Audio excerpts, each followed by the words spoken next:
நமது இணைப்பில் தற்போது அரசியல் விமர்சகர் தோழர் ஜெகதீஸ்வரன். ஜெகதீஸ்வரன் வணக்கம்.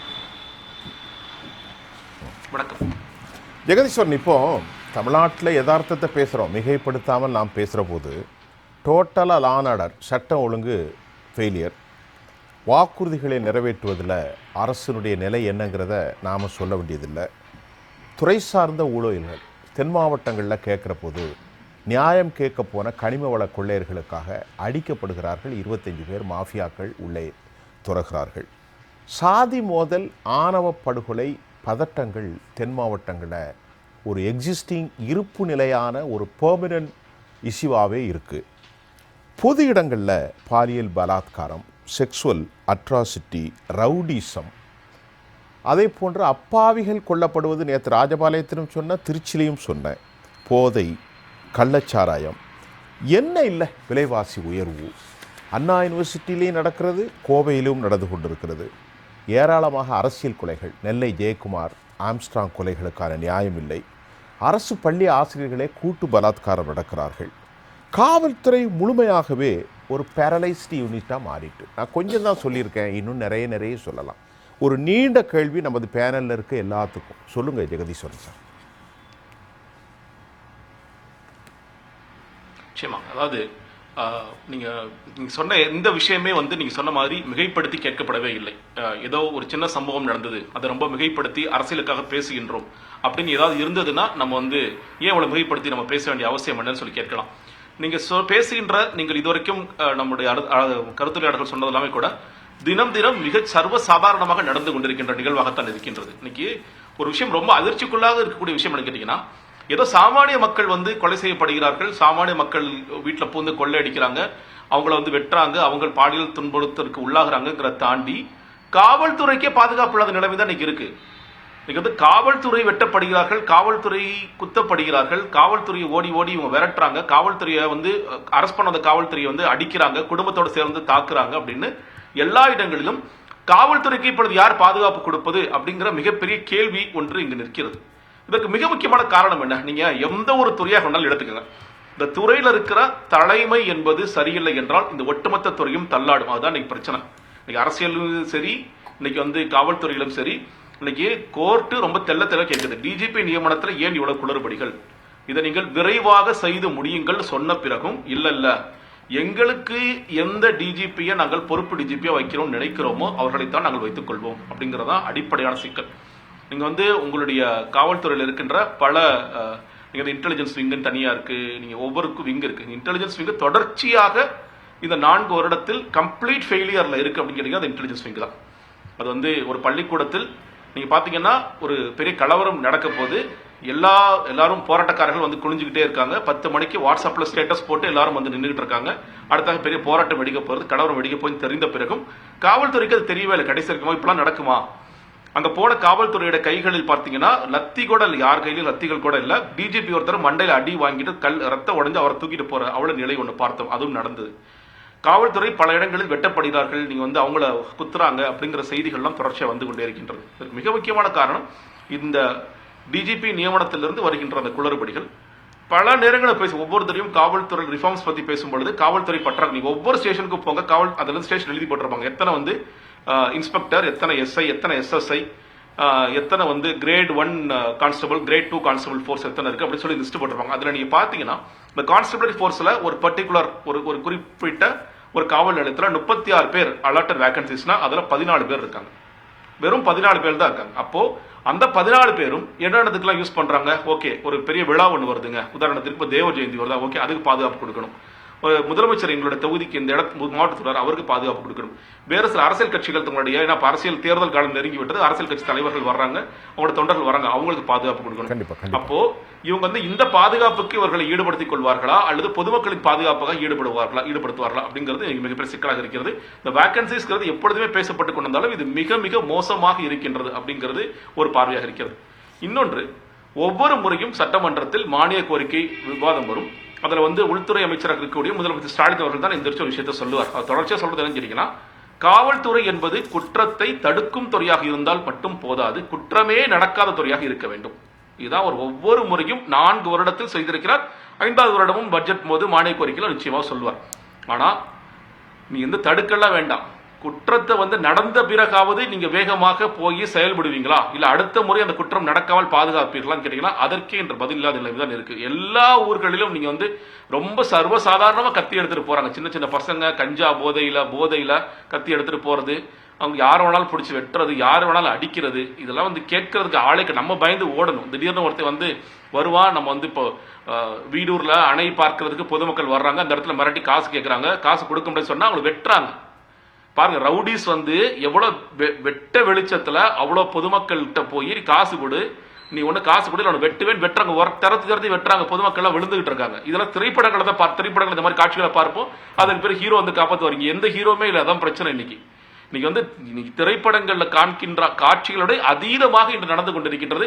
சர்வசாதாரணமா ஒரு வீட்டுக்குள்ள போறாங்க, வெட்டுறாங்க, சர்வசாதாரணமா ஒரு பையனோட கையை வெட்டுறாங்க, கழுத்தை வெட்டுறாங்க.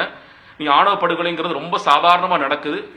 இது எல்லாம் பார்க்கும் பொழுது உண்மையிலேயே இங்க வந்து சட்டம் ஒழுங்கு என்ற ஒன்று இருக்கிறதா, காவல்துறை என்ற ஒன்று இருக்கிறதா அப்படிங்கிறது மிகப்பெரிய கேள்விக்குறியாகத்தான் இருக்கின்றது. நீங்க வந்து காவல்துறைக்கு பல சிக்கல்கள் இருக்கு, பல பிரச்சனைகள் இருக்கிறது. ஆனா நீங்க ஒட்டுமொத்தமாக இது நிர்வகிக்கக்கூடிய அமைச்சராக இருக்கக்கூடிய, இதற்கு பொறுப்பு இருக்கக்கூடிய முதலமைச்சர் அவர்கள் உண்மையிலேயே இதெல்லாம் நடக்குது, நம்ம துறையில நடக்குதுன்னு பார்க்கிறாரா? மாநாடுகள் போற டிஜிபி எஸ்பி மாநாடு போடுவாங்க, கலெக்டர்ஸ் மாநாடு போடுவாங்க, ஊரில் என்ன பிரச்சனை, எவ்வளவு கேசஸ் ரிசால்வ் பண்ணிருக்கீங்கன்னு சொல்லி கேட்பாங்க. பல நேரம் என்ன பண்றாங்க, நீங்க வந்து அதை கணக்கில் கொண்டு வந்தானே சிக்கல். நீங்க வந்து எஃப்ஐஆர் போட்டாலும் சிஎஸ்ஆர் போட்டாலும் தானே சிக்கல். அதே போடாதீங்க. அப்ப நம்ம என்ன சொல்லலாம், பாருங்கள் அதிமுக ஆட்சி காலத்தில் இருந்ததை விட எங்களுடைய ஆட்சி காலத்தில் குறைவான சிஎஸ்ஆர் தான் பதிவு செய்யப்பட்டது. இதை பதிவு செய்யறதே இல்லையே. நீங்க காவல்துறைக்கு மக்கள் புகார் எடுத்துட்டு போய் சார் பதிவு செய்ய சொல்லலாம், அதெல்லாம் பதிவு செய்ய முடியாதுங்கன்னு சொல்லி சொன்னீங்கன்னா அது குறைவாகத்தான் காட்டப்படும். அது அப்படிதான். சரி, ஓகே, பாருங்க போனது ஆட்சியோட. ஆனா பொதுமக்கள் என்ன ஃபீல் பண்றாங்கன்னு இருக்குல்ல, வெளியே போறதுக்கு எனக்கு பயமா இருக்குங்க, செயின் போட்டு போறதுக்கு பயமா, பட்ட பகல்ல நைட் டைம்ல இல்ல, செயின் போட்டுட்டு சாதாரணமா செயின் போட்டு இந்த கவரிங் போட்டுட்டு போனா கூட பயமா இருக்குங்க. எவனாவது அறுத்துருவானு, தங்க நினைச்சு அறுத்துருவானு பயமா இருக்கு. பிள்ளைங்களை கூட்டிட்டு போறதுக்கு வெளியே போறதுக்கு பயமா இருக்கு. பெண்கள் வந்து நடமாடுறதுக்கு பயமா இருக்கு. பாலியல் தொல்லைகள் ஒரு இடத்துல பார்க்கிறோம். கோவையில ஒரு மாணவிக்கு நடக்கிறது. ஒவ்வொரு மாதமும் ஏதாவது ஒரு இடத்துல ஒரு பாலியல் பிரச்சனை. கோவைங்கிறது பிரதானமாக பேசப்பட்டதால் சென்சிட்டிவா மாறதுனால மீடியா வெளிச்சம் பேசுறோம். ஆனா தினம் நடந்துட்டு இருக்கு. ஏதாவது ஒரு ஊர்ல, சிற்றூர்ல, சிறு கிராமங்களில் இந்த பாலியல் புகார்கள், பாலியல் பிரச்சனைகள் நடந்து கொண்டே தான் இருக்கின்றது. ரொம்ப மோசமான கதைகள் நடந்து கொண்டே தான் இருக்கின்றன. அது வந்து சிலர் வெளிச்சத்துக்கு கூட வராம போயிடுது. எல்லா இடங்களிலும் இது நடந்து கொண்டே இருக்கின்றால் ஒட்டுமொத்தமாக இங்க காவல்துறையில் மிகப்பெரிய சிக்கல் இருக்கு. அது வந்து மேல இருந்து டாப்ல இருந்து தொடர்ச்சியாக இருந்து கொண்டே இருக்கின்றது. அப்போ ஒருத்தருக்கு வந்து எப்ப இன்ஸ்பிரேஷன் வரும், எனக்கு வந்து நான் வேலை செய்யறேன், அந்த வேலைக்கு உரிய அங்கீகாரம் கிடைக்கணும். அங்கீகாரமே இல்லாம என்னோட அடுத்தடுத்த நிலைகள் இருக்கிற ஒருத்தர் டிஜிபியா ப்ரமோட் ஆவார், எனக்கு கொடுக்க வேண்டிய அந்த பதவி உயர்வோ அந்த அங்கீகாரமோ கிடைக்காதுன்னா எந்த விதமான இன்ஸ்பிரேஷன் வருது? எதுக்கு அவருக்கு நிறைய உயர்வுகள் இருக்க சொல்றாங்க, எதுக்கு வேலை செய்யணுங்க, எதுக்கு கஷ்டப்பட்டு இல்லாமலாம் வேலை செய்யணும்? நமக்கு என்ன அங்கீகாரம் கிடைச்சிருக்கு? நீங்க வந்து அவங்க இஷ்டத்துக்கு அவங்க பண்ண போறாங்க. நம்ம நேர்மையா உழைச்சாலும் சரி, நம்ம காசு வாங்கி உழைச்சாலும் சரி, நமக்கு உண்டான அங்கீகாரம் கிடைக்க போறது கிடையாது. அப்ப எதுக்கு நம்ம வேலை செய்யணும் அப்படிங்கிற ஒரு மென்டாலிட்டி தான் இருக்கும். நம்ம எது கஷ்டப்பட்டு வேலை செஞ்சு என்ன அவார்டை கொடுக்க போறாங்க அப்படிங்கிற மென்டாலிட்டி தான் வரும். உண்மையிலேயே முதலமைச்சர் இது சொச்சபட்ச காலத்திலாவது நீங்கள் வந்து சரி செய்யணும் என்று நினைத்தால் முதலமைச்சர் உடனடியாக, இன்னும் சொல்லப்போனா இந்த நிகழ்வில் இதற்கு மேல் கேட்டாலும் மலைகள் போல் குவிந்திருக்கிறது. கருப்பு கரைகளும் மக்களின் மன வலியும் மிகுந்த கவலையாக இருக்கிறது. நிறைவு கருத்தை நீங்கள் இந்த செவ்வியினுடைய எவ்வாறு முடிக்கப் போகிறீர்கள்? அதுங்க, மக்களுக்கு வந்து சட்டம் ஒழுங்கு, மிக குறிப்பாக காவல்துறையும் நீதித்துறையும் சரியாக செயல்பட்டால் நாட்டில் வந்து 50% பிரச்சனைகள் இருக்காது அப்படிங்கிறதா ஒரு பார்வை. நீங்க வந்து ரெண்டு பேரும் ரொம்ப சிறப்பாக செயல்படுறாங்க அப்படின்னா எந்த சிக்கலையும் மக்களுக்கு இருக்காது. ஆனா அன்பார்ச்சுனேட்லி இன்னைக்கு இந்த ரெண்டு துறையுமே வந்து எந்த நிலைமையில் இருக்கு அப்படிங்கிற பக்கம், ஒரு பக்கம் வழக்கின் தேக்க நிலைகள் அதிகமாக இருக்கின்றது. இன்னைக்கு வந்து காவல்துறை, நான் முன்னாடி சொன்னேன், காவல்துறை மேல பயமே இல்லாம போயிடுச்சு அப்படின்ட்டு. அதற்கு உடனடியாக மாற்றாக அவ காவல்துறைக்கு முழு அதிகாரத்தையும் கொடுத்து அவங்களை வந்து அடிக்க சொல்லலாமா, இல்ல வந்து பழையபடி இந்த மனித உரிமை மீறல் செயல்கள் எல்லாம் செய்யலாமா அப்படிங்கிற ஒரு பார்வை கூட சில பேருக்கு எழலாம். இல்லை, காவல்துறை தங்களுடைய கடமைகளை சரியாக செய்ய வேணும். கடமைனா என்ன? நீங்க வந்து ஒருத்தர் பிடிக்கிறோம், பிடித்த பிறகு அவர் வந்து வழக்காடு மன்றத்தில் ஒப்படைக்கிறோம். அதற்கு பிறகு அவருக்கு அடுத்த ப்ராசஸ்ங்கிறது நீங்க வந்து இந்த குற்றப்பத்திரிகை தாக்கல் செய்வது. இந்த குற்றப்பத்திரிகை தாக்கல் செய்வதில் கடுமையாக காவல்துறை பின்தங்கி இருக்கிறது. ஒரு பக்கம் ஆள் பற்றாக்குறை இருக்கிறதுங்கிறது ஒரு பக்கம்.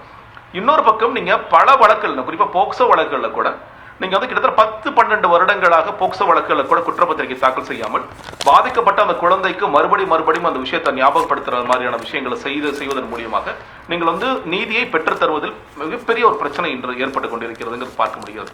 நீங்க வந்து ஒரு பர்டிகுலர் பீரியட்ல ஹைகோர்ட் ஒரு அப்சர்வேஷன் சொல்றாங்க. அவங்க என்ன சொல்றாங்க, காவல்துறை என்ன பண்றாங்கன்னா, ஆயிரக்கணக்கில் இல்ல லட்சக்கணக்கான வழக்குகளை டிராப் பண்றாங்க. எங்களுக்கு குற்றப்பத்திரிகை தாக்கல் செய்ய முடியல, எங்கள்கிட்ட ரிசோர்சஸ் இல்லைன்னு சொல்லிட்டு. அப்போ வந்து ஹைகோர்ட் ஒரு ஒரு கருத்து சொல்றாங்க, நீங்க உண்மையில யாருக்கா வேலை செய்றீங்க, பொதுமக்களுக்காக வேலை செய்றீங்களா இல்ல ரவுடிகளுக்காக வேலை செய்றீங்களான்னு ஹைகோர்ட் கேட்கறாங்க. இது வந்து ஒரு 5 வருஷமா நாங்க தேங்கி போயிருச்சுங்க, அந்த வழக்கில் குற்றப்பத்திரிகை தாக்கல் செய்ய முடியாது, அதனால டிராப் பண்றோம். நீங்க பாருங்க, அதுல லட்சக்கணக்கான குற்றவாளிகள் இருக்கின்ற இந்த வழக்குகளை எப்படி நீங்க டிராப் பண்ண முடியும்? இதெல்லாம் இவ்வளவு மோசமா நடந்துகிட்டு இருக்கு. அப்போ இதுல பெரிய காலதாமதம். ரொம்ப சென்சிட்டிவான வழக்குகள், ஒரு கடுமையாக ஒரு பாலியல் வழக்கு, அந்த பாலியல் வழக்குல வந்து நிறைய மீடியாவோட போக்கஸ் வந்துருச்சு, எல்லாரும் பேசுறாங்க, அரசியல் கட்சி தலைவர்கள் பேசுறாங்க, அரசியல்வாதிகள் பேசுறாங்க அப்படின்னா மட்டும்தான் அதையும் வேக வேகமாக அதை விசாரித்து அதற்கான சார்ஜ் ஷீட் போடுறது பண்றாங்க. அப்படிப்பட்ட வழக்குகளை கூட நீங்க பார்த்து தஸ்வந்த் நம்ம வழக்கு தெரியும். அந்த பையன் வந்து அந்த குற்றவாளி கொலை செய்யறான், பாலியல் துன்ப கொலை செய்யறான், ஜாமீன்ல வரான், அவங்க அம்மா கொலை செய்யறான், ஆனா அவன் வெளியே வந்துட்டான். இது யாருடைய தவறு? இப்ப காவல்துறை நீதிமன்றத்தில் அவங்க நீதிமன்றம் என்ன சொல்றது, போதிய சாட்சியங்கள் இல்ல, போதிய ஆவணங்கள் நீங்க கொடுக்கல அப்படின்னு உச்சநீதிமன்றம் வந்து அந்த வழக்கை தள்ளுபடி பண்றாங்க அப்படின்னா, அப்ப நமக்கு பார்வைக்கு தெரியும், நம்மளோட கருத்தாக தெரியும், ஒரு குற்றவாளி அம்மா கூட கொலை பண்ண குற்றவாளிங்கிறது தெரியுமா, அவன் தப்பிச்சிட்டான், வெளியே வந்துட்டான், நிரபராதி என்று வெளியே சுத்திட்டு இருக்கான். இவ்வளவு மோசமாக போலீஸ் சிஸ்டம் செயல்படுதா அப்படிங்கிறது நமக்கு பெரிய கேள்வியாக இருக்கின்றது. அப்போ நம்ம வந்து ஒரு வழக்குக்கு தேவையான ஆவணங்களை கொடுக்க, வழக்குக்கு தேவையான சாட்சியங்கள் கொடுக்க மாட்டேங்கிறோமா, இல்ல அதுல ஒரு லஞ்சம் பெரிய அளவுல வேலை செய்தா அப்படிங்கிறது நமக்கு தெரிய மாட்டேங்குது. ஆணவ கொலைகள் நம்ம பார்க்கணும், நிறைய அந்த நேரத்தில் பேசப்படுகிற ஆணவ கொலைகளாக வருகிறது. இன்னைக்கு வரைக்கும் எத்தனை ஆணவ கொலைகளுக்கு நீங்க உயர்நீதிமன்றத்தை தாண்டி வச்சு உச்சநீதிமன்றத்தில் நிறைய பெண்டிங்ல இருக்கு, உயர்நீதிமன்றத்திலே இந்த வழக்குகள் வராம நிறைய பெண்டிங்ல இருக்கு. அப்போ நீங்க ஒரு பக்கம் நீதித்துறையில் இருக்கிற, அதாவது அந்த குற்றவாளிக்கு சாதகமாக சில வழக்கறிஞர்கள் இந்த மாதிரி வேலைகளை பண்ணுவாங்க, காலதாமதத்துக்கான வேலைகள்லாம் பண்ணுவாங்க. நீங்க அதையெல்லாம் தாண்டி அரசு தரப்பு என்பது ஒரு நீதியை பெற்று தருவதில் எவ்வளவு தூரம் முனைப்பு காட்டுகிறார்கள் ரொம்ப ரொம்ப முக்கியம். நீங்க வந்து ஏன்னா போலீஸ் வந்து அந்த வேலையை கரெக்டா செஞ்சாங்கன்னா நிச்சயமாக மக்களுக்கே நம்பிக்கை வரும். பரவாயில்ல, ஒரு வழக்கு நடந்துச்சு, உடனடியாக அதுல வந்து ஈடுபட்டு அந்த குற்றவாளிக்கு தண்டனை பெற்றுக் கொடுத்தார்கள். நீங்க இந்த குற்றவாளிக்கு தண்டனை பெற்றுக் கொடுக்க, நீங்க சார்ஜ் ஷீட்டே போடாத கதை என்ன எடுக்கிறீங்கன்னா, மிஞ்சி போனா 90 நாள் நெசரில் வச்சிருப்பேன், ஓகே 91 நாள் வெளியே வருவேன். 90 நாள் என்னப்பா பண்ண, நல்ல பிளான் போட்டுருக்கால, ஸ்கெட்ச் போட்டிருக்கேன், நான் உட்காந்து புள்ளலே ஸ்கெட்ச் போட்டிருக்கேன், அடுத்தது எக்ஸிக்யூட் பண்ணுவேன், நான் வெளியே வருவேன், நான் வந்து கஞ்சா வாங்கிட்டு போனவன் இப்ப கஞ்சா வியாபாரியா மாறணும்னு முடிவு பண்ணிட்டேன், கஞ்சா வியாபாரியா மாறுவேன், சின்னதா ஃபர்ஸ்ட் 1 கிலோ வாங்குவேன், அப்புறம் 4 கிலோ வாங்க, 5 கிலோ, எத்தனை தடவை ஜெயிலுக்கு அனுப்ப, ஜெயிலுக்கு அனுப்பிச்சுக்க, என்ன மேல என்ன சார்ஜ் ஷீட் நீ போட போற, எதுவும் போட போறது கிடையாது. 90 நாள் நான் இருந்துட்டு சிறை பறவை மாதிரி நான் போயிட்டு வந்துகிட்டே இருப்பேன். அடுத்தடுத்த பெரிய குற்றவாளியை மாறும். இன்னைக்கு பெரிய ரவுடின்னு பெரிய லிஸ்ட் ஒன்று போடுவாங்க, சார்ட்ட கிட்ட சொல்லுவாரு, அந்த பெரிய ரவுடியில ஒரு இடத்துல சின்ன ரவுடியா தானே ஆரம்பிச்சாவலாம், உடனே ஃபர்ஸ்ட் வந்து கொலை பண்ணல, அவன் சின்ன சின்ன ரவுடிசம் வேலைகள் பண்ணா, அந்த நேரத்தில் காவல்துறை வந்து எஃபெக்டிவா இதை ஹேண்டில் பண்ணி அவனை வந்து அவனுக்கான தண்டனை பெற்றுக் கொடுத்திருந்தாங்கன்னா பெரிய ரவுடியா இன்னைக்கு கண்டிப்பாக எடுத்துக்கொள்கிறேன். அப்ப இது ஒட்டுமொத்தமாக செய்ய வேண்டிய விஷயங்களை காவல்துறை செய்யாமல் தவிர்க்கின்ற காரணத்தினால் இந்த குற்ற வழக்கல் அதிகமாயிட்டே இருக்கு. அவனுக்கு பயமே இல்லாம போயிடுச்சு, காவல்துறை வந்து தாக்குற அளவுக்கு போயிட்டான்.